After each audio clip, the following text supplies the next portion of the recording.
लोकशाही विकृत होण्याच्या मार्गावर दिसायला लागली। त्यामुळे जनतेला 2 पावलं पुढे येऊन हा कार्यक्रम स्वतः जनतेला नियोजित करावा लागला।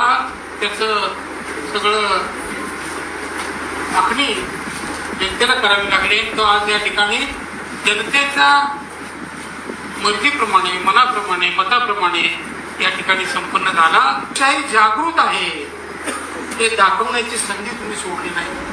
तुम्ही अतिशय चांगल्या पद्धतीने हे दाखवून दिलं। हा मेसेज दिल्लीपर्यंत जावा अशी माझी इच्छा आहे। जर कुठं रगडण्याचा प्रयत्न जर झाला तर जनता उफाळल्याशिवाय राहत नाही।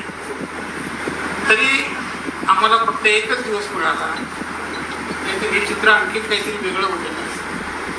सो चित्र समारंभाच्या निमित्ताने काय काय राजकारण झालं आणि कशा कशा पद्धतीने कोणाचे प्रयत्न झाले हे या ठिकाणी मुनखंडे सर आणि सर्वांनीच या ठिकाणी सांगितलं। खासदार साहेबांनी त्याचं वर्णन केलं। अशा पद्धतीने एखादं उपमंडूक बुद्धीचं राजकारण हे थांबवावं। या देशातला एक महत्वाचा पक्ष मानला जातो, त्यांनाही माझी विनंती आहे, कुठल्या कोपऱ्यात काय चाललंय, कुणाच्या व्यक्तिगत एखाद्या तुमच्या सदस्याच्या स्वार्थासाठी पूर्ण पक्षाला वळण देण्याचं काम चाललंय का याचा एकदा अभ्यास करा। ही जनता जनार्दन आहे।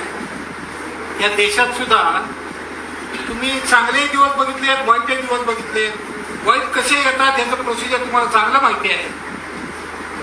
मिरज तालुका कर्नाटकच्या बाउंड्रीवर आहे, पण इथलंच कुंडीने जर पेटलं तर काय सांगता येत नाही, देश पेटल्याशिवाय राहणार नाही। प्रवृत्ती त्या दिशेने चालली आहे, तिथंच थांबवा,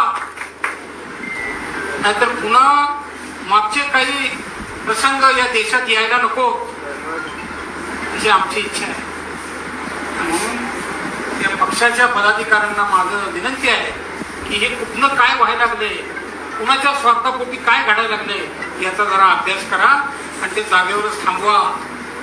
आज त्या वेळेला तुमची गरज लागेल, गरज अशाच वेळेला लागणार आहे की जिथं लोकशाहीवर अत्याचार होत असेल त्यावेळेला उभं राहण्याची गरज आहे।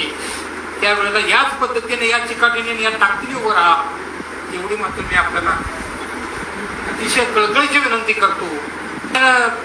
प्रयत्न चालले, विकत घ्या आणि राज्य करा, ही पद्धत थांबवण्याचं काम हे तुमच्या मदतीतून या पुढच्या काळात करा।